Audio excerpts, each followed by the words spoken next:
Hey, and welcome to Matt and Jess TV. I am Matt And I'm Roast. Jessica Bun Bun. Welcome to our reaction and review for From Season 4, Episode 2. This is an incredible episode, first and foremost. I think one of the things it delivers really well is it kind of hits on all of the important fronts when it comes to this show. Like, if you were watching for the emotion and that feeling of getting kicked right in the heart, hmm it feels fair to say this one really, really brought that. Yeah, and that is one of the reasons that we're watching this Yeah. show. Of course, we love the horror of it, and the theories are lots of fun, and we definitely have theories for you today. Oh Oh, boy. yeah. But I mean, we're really watching it for the human connections, watching this group of strangers trying to come together to try to find a way out of this situation and these really heartbreaking moments, emotional moments. This show, at its core, is about humans all working together and keeping that hope alive to be able to get out of a difficult situation. And that's why I think this show is just, it hits on so many different levels for so many different people in all these different ways. Yeah, and I think it's that emotional connection that really facilitates the theories because if we Right, didn't care about these people, why would we even bother to try to right. pinpoint, okay, what's going on in this town, the community, the residents? Like, we will talk so much about theories, but I just want to throw a question out to everybody, just first and foremost here.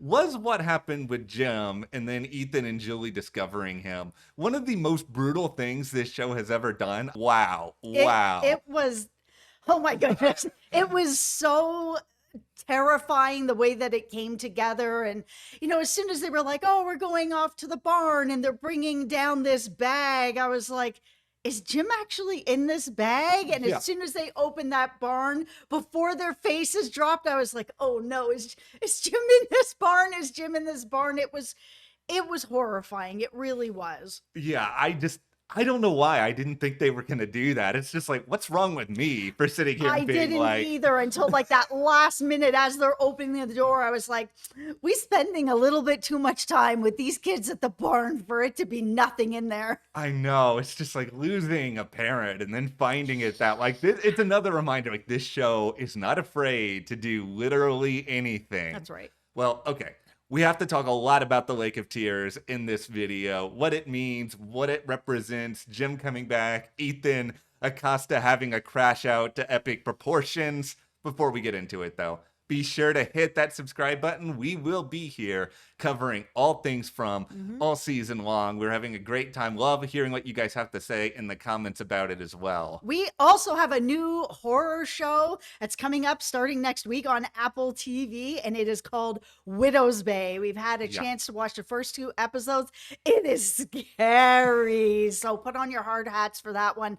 Definitely check it out. And also let us know in the comments what other shows you guys are watching right now, what else you're looking forward to coming up this summer. I mean, House of the Dragon, Silo. You guys let us know what else you're watching. And thank you so much to our members. Without you guys, we just wouldn't be able to continue doing this. It means so much to us. And for our members right now, we are covering The Boys. It is in its final season, Yeah. as well as Monarch, Legacy of Monsters. And we have Criminal Minds Evolution coming up as well near the end of May. Thank you guys very, very much for your support. Like, we really do appreciate that. Yes. All right, let's just start things off here by going into our own sort of time machine here, kind of like Julie the story walker here. All right. Beep, bop, bop, bop, boop. We are in the Oh, past. it's season one. Well, we're in season one. Oh, look, it's Ethan. It's the RV. It hasn't crashed yet. Everything is good. Oh, here is Ethan and Julie. They're doing this little puppet show and they're talking a lot about, oh, is that the Lake of Tears? They're bringing up now this episode. I mean, there's going to be a ton that spills out of the final minutes, mostly because of Yes. what Jim, we'll get more into that soon, Yeah. says with the Lake of Tears. But for those of you who have not seen the start of the show in a minute, It's it, been a while, guys. yeah, We're here to help you. all of this seemingly is tied back to the Flight of the Chromonocle, which is hmm one of Ethan's favorite stories. It sort of Yep. is reenacted in a couple of different ways. It's referenced multiple times in season one, but I think that sequence with him and Julie, all the way at the start of the show, is really important now because in that scene, the two of them talk a little bit about there's a character named Norman who is lost. And the discussion here becomes okay, can we bring him to the Lake of Tears? And are the fairies going to be able to help Norman? Is Norman going to be able to come back? And then Mhm. Julie, not exactly her nicest moment. She's basically like, no, they're dead. Once it's dead, it's dead. You can't bring it back. Listen, siblings be siblings. It is the way it I is. know, but that is something where there's been theories for a long time, kind of connecting the Flight of the Chromonacle Yep. to the greater From universe and what's going on here. And I think more than ever, this very moment, a lot of people are probably going to be like, okay, Norman is there for Jim. Jim is talking about the Lake of Tears to Ethan. Is Ethan going to be able to bring Jim, well, Jim in spirit form or whatever else, I guess, now to the Lake of Tears? And then poof, magic, Jim is going to be able to come back. Okay, listen, deaths have to mean something on Mhm. From, and so far they do. If you're dead, you're dead. And for Jim, I know that, there's lots of people that were really shocked about losing Jim. He's a main character on this show. There is not that many shows that have killed off their main characters and had them remain gone. And I think that the shows that have done that have really earned their spot in sort of the TV kingdom, that they're willing to take such a huge swing. And here it really feels like Jim's death, it has to mean something, and it has to be the thing that pushes the story in this new direction. I mean, there's been theories aplenty of where they are and what's going on. John Griffith has already said, it's not purgatory, they're not dead, it's not a dream. However, they have not said that it's not a story, or that we're not in some sort of a tale or book or something, which has long been a theory of this show. And now, here this season, they are really diving back into season one, the Chromonacle, this book, this Yeah. tale. Julie's a story walker. We've got Ethan in this story, and now it's back to the Lake of Tears, and we've got Jim's ghost telling him he needs to go there. If there's a real Lake of Tears that's going to bring people back, I'm not going to be happy about it. I know that there's monsters and all kinds of fantastical things Mhm. here, but for me, Jim's death really needs to mean something. It has to stick. I think the biggest evidence that's out there that it will stick is something you referenced back in our premiere review, which is just that he's listed as a guest star. And if we were This seeing, episode, too. yeah, if we were seeing Jim back all the time, wouldn't he just be a series regular? Like, wouldn't he just be in the main credits? So, like, Unless they're trying to sneak one over on us. oh, and they would really be sneaking one over on us right now Yeah. because, yeah, I think that Jim has to be gone, but I'm going to take it even a step further here as we put on tinfoil hats. All right, I tinfoil hats. think the idea of going to the Lake of Tears or whatever else you want to call it at this point, it's an opportunity not to bring Jim necessarily back to life, but to release him and sort of let his spirit be free, because we all know this town is a terrible, terrible place to be. And I know Ethan is a child. He's really young. He's going to have these moments of immaturity, but he's also had these moments where I feel like he's wise beyond his years. And I think if he really loves his father, even deep down, the prospect of being able to sort of release this spirit, even if that meant he didn't get to see Jim anymore, would that still be worth it just for the sake of imagining this idea that Jim is no longer stuck here? He has a chance to go and be free spiritually somewhere else. Okay, well, here's the darkest timeline now, Okay. which is something that, Matt and I talked about a bit earlier today before Yeah. coming into this video, which is this just a trap? Because it does feel like a lot of people who have died and are coming back in spirit form, they're not always there for the right reasons, and sometimes are leading people into different places that they shouldn't be going and down paths they shouldn't be going. I really don't want it to go that way, because it is, this son who has lost his father, to have the father then come in as sort of this evil presence to be like, where you need to go, Lake of Tears, and you're going to go there and you're probably going to die, like something along those lines. I'm not here for that storyline, and I feel like the show isn't gonna go that way, but you never know. Do you guys think that the Lake of Tears is a trap, or do you think that it is hope? Okay, I thought for the first 90 minutes after I watched this episode, I was full on, this is hope. And then, because we know from, like, that doubt starts to creep into the back of your head a little bit, where it's just like, it's a trap. And you start becoming Admiral Akbar, and you start kind of wondering, oh no, is X, Y, and Z going to happen? Like, I am nervous about it. I think it's hard not to be, because the narration on From, no matter what character we're watching, it's not always reliable, right? Like, we can watch Right. this scene with Ethan and Jim and be like, okay, this is Ethan conjuring up this spirit of Jim because, he is in grief. He's in mourning. He wants to still find a connection to his father. They're close to the RV, which has a very personal connection to him. But then there's the community where you sort of like twirl the mustache and you're just sort of like, this is where the town would know that they could manipulate Ethan and they could send him down this very dark road. Okay, I'm gonna have hope Okay. because I'm here with the citizens of From that we are all just hopeful that Jim is here in Ethan's mind. I don't think he's necessarily for sure like seeing him or he's a Mhm. ghost or anything like that. It could be just a lot of grief and he's trying to find meaning or Mhm. like Julie, a way to bring him back or a way to release him or something. And that was the connection with the family was this book. It was with all of them, not just Julie, right? Yeah. So it would make sense that he would go back to the place where this all started to try to get through some of his grief, sort of manifesting someone that you've just lost. I'm a former funeral director. This is actually really common. This happens a lot. And I know that some people might be like, nah, this is too crazy, but it's not. It happens a lot where people think they're seeing someone or they're feeling something or they're having these visions of their loved ones giving them information before they pass on.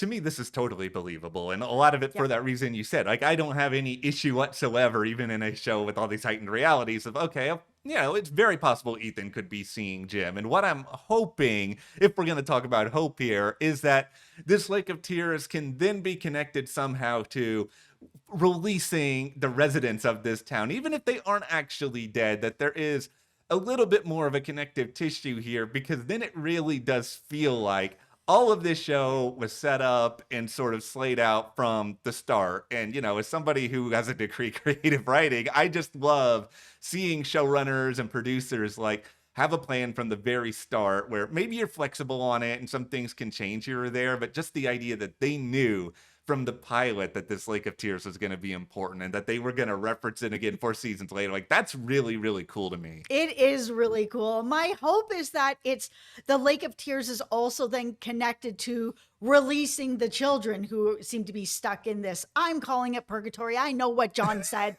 and I agree. I don't think that it's the normal purgatory where you die and then you're in purgatory waiting to go up or down. I think that everyone's alive and they are in this type of a purgatory where they can't get out of it Mhm. until the children are released. And we've had Jade and Tabitha kind of talking about it, and even Boyd is in on it now. He's been filled in of like, well, how do you release the children if they've been gone for so long now? How do you do that? Maybe it's all tied in to the Lake of Tears, and that because Ethan is going on this journey for his dad, he might not be realizing that he might be moving towards helping release everybody because Ethan, he's the only kid in this town, and it's not a coincidence that he is the only child in this town. So there's just two more ideas that are kind of in my head when it comes to all of this. And I think the first one is it's just the meaning of tears, because it's sort of a very fascinating word, not to be too much just like a dictionary here, but it's just there are not a lot of words in the English language that kind of mean total opposite things depending on context, where you can have really happy tears, relief, or it can be the worst thing ever and you're devastated. And so like this lake Yeah. can kind of work either different way here. Listen, I'm a Pisces. I cry over everything, and they are such a useful tool.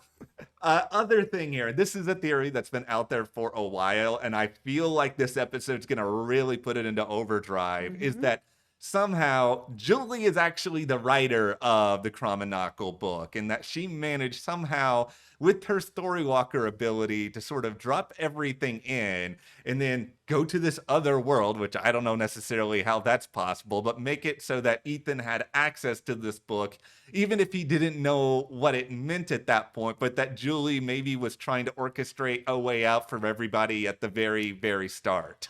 Okay, if this is the way that they are going, then why didn't Julie just write out the instructions in the book? If she's allowed to have sort of this cheat code here where she's allowed to write this book that's got the information, has all the answers in it, why not just write the answers out so it's way more clear? It doesn't need to be like that. Yeah, this is the thing. It's a hard one to swallow. It is a hard one to swallow. Like, I like the idea of it. I think it's Yes. ambitious. I think it could be really interesting. But yeah, Yes. there is number one, the issue of like, why don't you spell it out more clearly? And then number two, it's like, all right, you can go back in time, but basically you would be going back to a time here with Ethan to the RV before all this chaos. Like, is that even possible? It's just like, there's a lot of things that would need to be answered for that to play out. Yes. And I'm very happy that Ethan has a big role because I feel like a lot of shows, they do not have confidence in their kids. It's not like Game of Thrones, which had like the greatest child actors of all time here, but it's just like giving a kid like Ethan that much responsibility.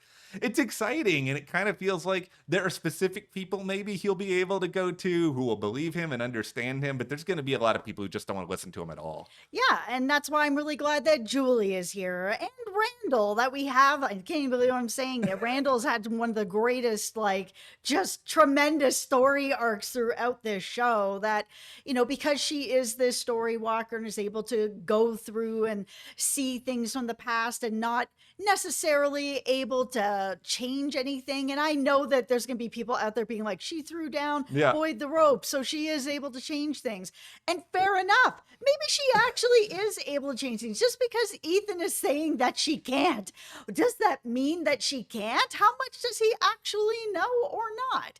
But she did try to go back and see if she could get in there to change something, and it just didn't go well at all. But it's nice to see Randall out there helping her. Yeah, it's nice to see Randall. I hated Randall from the start. Like, I'll be very, very clear with that. Like, I did not like this guy. I wanted this guy to be eaten by the monsters, and now I'm sitting here eating my own words on it. Like, I do think he is interesting, and we're gonna need collaborations like this. And it's, to me, it's good that things are failing right now when it comes to Julie, where you can't be gifted this power and all of a sudden, like, know exactly how to use it, where to Right. travel. Like, we know eventually she's gonna figure out more of this just because of short hair Julie, Man in Yellow, all the stuff we saw at the end of last season. But yeah, her not really understanding how it's useful to her right now, like, that just takes total sense. Total sense. And I absolutely love that it is working out that way, that it isn't just first time out, she's got it right, that she does have to try to figure out a way of how it all works, and that there's a learning curve. Yeah, so we are in this interesting spot where we're watching characters, I mean, ironically, the youngest characters, take these steps forward, but then we have a lot of the adults who are kind of either blissfully unaware of what they're doing. Well, blissfully is probably not the right word, but they're unaware of what's going on here. And they're even unaware of what's happening with Sophia, where, all right, it's hard hat time. Let's everybody put on your hard hat here. All right. This is the part of the episode that drove me a little bit crazy, where how is nobody suspicious of Sophia, including Sarah, when she is just like, I want to go to the shop. I want to try on all these glasses. And as somebody who wears glasses all the time, this community just lost someone. You just lost your dad, Sophia. The way she was kind of going about it, it felt a little bit narcissistic, where it's just like, let's make this entire situation about me for a moment. Listen, I am surprised that this town is not suspicious of every new person that comes in every single time. And we saw it at the very, very beginning, even with Donna, when people were first coming in. She'd have people tied to a chair and be like, listen, we got to go over some stuff first. I got to make sure. Where did that safety net go, Donna? Like, why aren't you guys checking people anymore?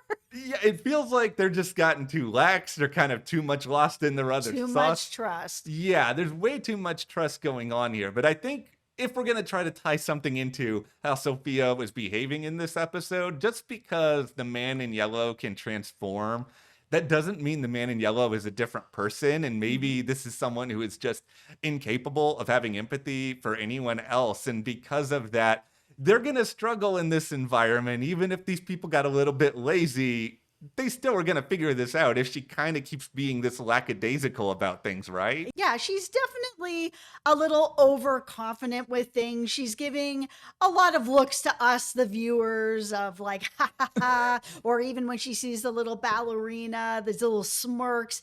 At some point, somebody is going to see that. Even when she was hugging Kenny and pretending to cry, and she's got a smirk on her face, there's only so long you're going to be able to get away with that before somebody sees it and is like, what is wrong with you? Yeah, I think the biggest thing Sophia has going for her right now, and ironically, this is the same thing she referenced at the end of the premiere. Everybody is so busy pulling each other apart right now that they're not paying enough attention. Like, even in this episode, we have Tabitha where she's just breaking down, completely losing it. Like, Of course. understandably, like that entire sequence where she sees Jim's just devastating. And then she and Jade have this conversation. Tabitha's trying to get the message off the wall, and she basically tells him, I wish you were gone instead. Yeah, I mean, it is a different situation where Jade is like, I think we can do this. We need to keep pushing forward. And she's just like, you don't have anything to lose. Mhm. Like, I've just lost my husband. I still have two kids here. You don't have anybody here. We are in different situations, and it is different. Yeah, and I think Jade has always been someone who is a little bit self-involved. He's kind of thinking a lot about his own future constantly. I mean, that's something he was doing when, he first arrived at the same time. He just doesn't have that ability that Tabitha has, but I think what makes it interesting, Tabitha's now swimming in her own grief, and her kids, while they're deep grieving in their own way, they're off kind of doing things. So is Tabitha gonna start to understand that? And what kind of pushback would she then have if she realizes her kids are actually Mhm. trying to push things forward now? They did such a good job with the writing, with the grief of this family, Yeah. where you had Ethan lashing out, which is, anger is definitely one of the five stages of grief, lashing out his mom. It's her fault. They're getting into fights. That's why he didn't come home. That completely made sense. Julie's really shutting down. She's not really talking about anything. Donna's trying to break through. She's like, nah, I'm not having it. I got other ways that I'm trying to deal with this. And then you just have all this guilt all over Tabitha, where she just doesn't know how to get past any of this. That everything that happened at the tree was, with Jade and with their child, and that they've been moving through decades and decades of this, returning over and over again. And because it was so overwhelming, she didn't take the moment that maybe she needed to take with her husband to be like, hey, it's going to be okay. Let's get through it together. But it's really hard when you're Yeah. overwhelmed with such an incredible amount of information. Yeah, and it's something that a lot of people in this town struggle with in one way or another. I mean, for Tabitha, it was just to the umpteenth degree, right? Like she had more information than she ever knew what to deal with. But the Yeah. kind of further along these conflicts now, I think there's a couple of questions. I mean, number one, yeah, Jade has listened to everything Tabitha has said. Is Jade now just going to go rogue and try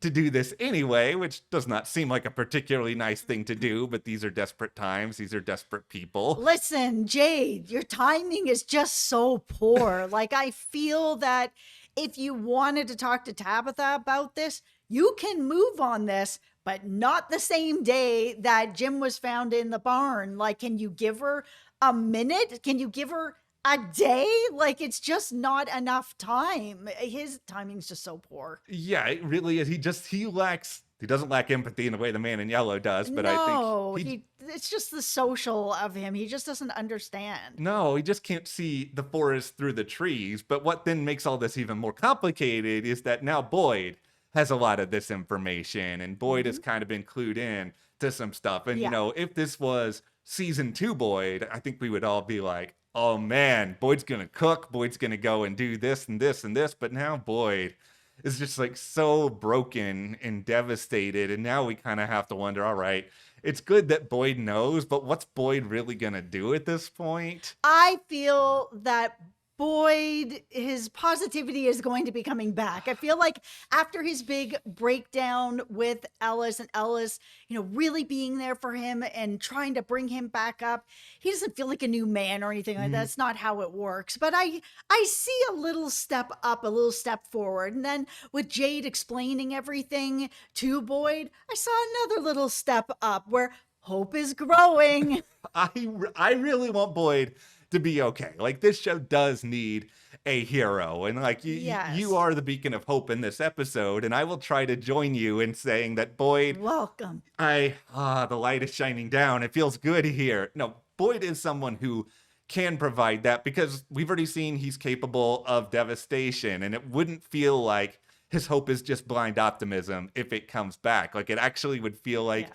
it's earned. And I think that is a rare thing that people in the town could trust when they have learned not to really trust a lot of other things here. Yeah. The other problem that Boyd has here, and the other big reason why he has not been able to do anything with this information, Acosta, out of all times, decides to wake up in this episode and be like, you know what? I'm going to do something. I'm just going to completely lose it and take the ambulance. Oh, Christy, you're getting in. I don't care. Yeah, it was a strange time for it to be happening with everything that had just happened, but I think everything that happened with Elgin really changed things for her. It was already ramping up, but seeing that happen, I think at that point, her trust was broken with the town. Like Yeah. she said, you know what? I trusted you guys. I never actually tried to see if I could get out myself.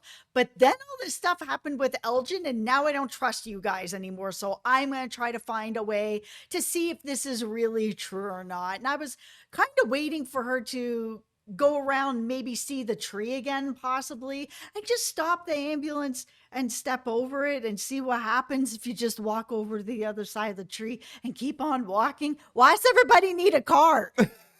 They just don't really think this way, apparently. I will say something that really surprises me. This is my favorite episode for Acosta in the entire course of the series so far. And she's still not my favorite character. She's probably still my least favorite character.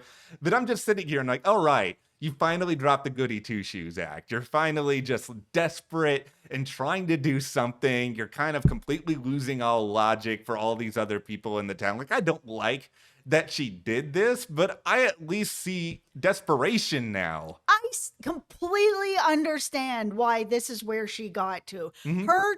She had so much trust in them. That trust was definitely broken, seeing some of the things that had happened, what was happening with Boyd, with Sarah, with Elgin. At that point, I'd be like, why did I trust these people? Something is not right here. I got to get out of here. Yeah, and we see Boyd put her in handcuffs, and I think the question now just, okay, well, is she just going to be locked up the rest of the series? Are you really going to put her in the box? Yeah, no, she's not going in the box. And I don't know that it needed to be as severe as you're put in handcuffs. Because when she came out of the ambulance, Yeah. she wasn't like wailing around or something. Just get her away from there and take her somewhere to actually sit down with her and be like, okay, well, now you see. Yeah, I think if somebody who had maybe a little bit more chill to them than Boyd did in that moment, we would probably have a different outcome. I think it's also tough because she had Christy in there. But Yeah. to be fair, Christy got in. Yeah, she did. Like, everyone made very specific decisions to get to this point. But yeah, I don't think she's going to be locked up forever. I'm hoping this will help Acosta kind of see the light here and realize, all right, everyone does have some sort of purpose in this town. We may not know what the reason is, but we're all kind of here for a reason. And maybe it's going to make her realize my future here is not in a cop uniform. Maybe there's something else that I can do. And like, so much of her in this town, to my own chagrin, has just sort of been about watching her talk about right and wrong and being a cop all the time.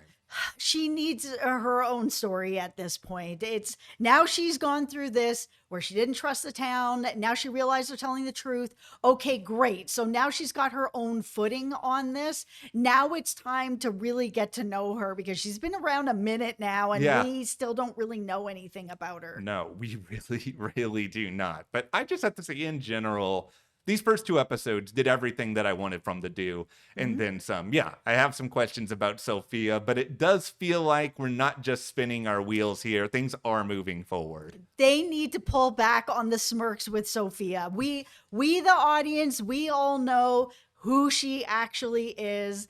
It's starting to be a bit much in this episode. It was like 4 or 5 times over and over and over again. I was just like, okay, we get it. We get it. We get it. Yeah, I think we'll be all right with that moving forward, but that's where we are coming out of Mhm. From season 4, episode 2.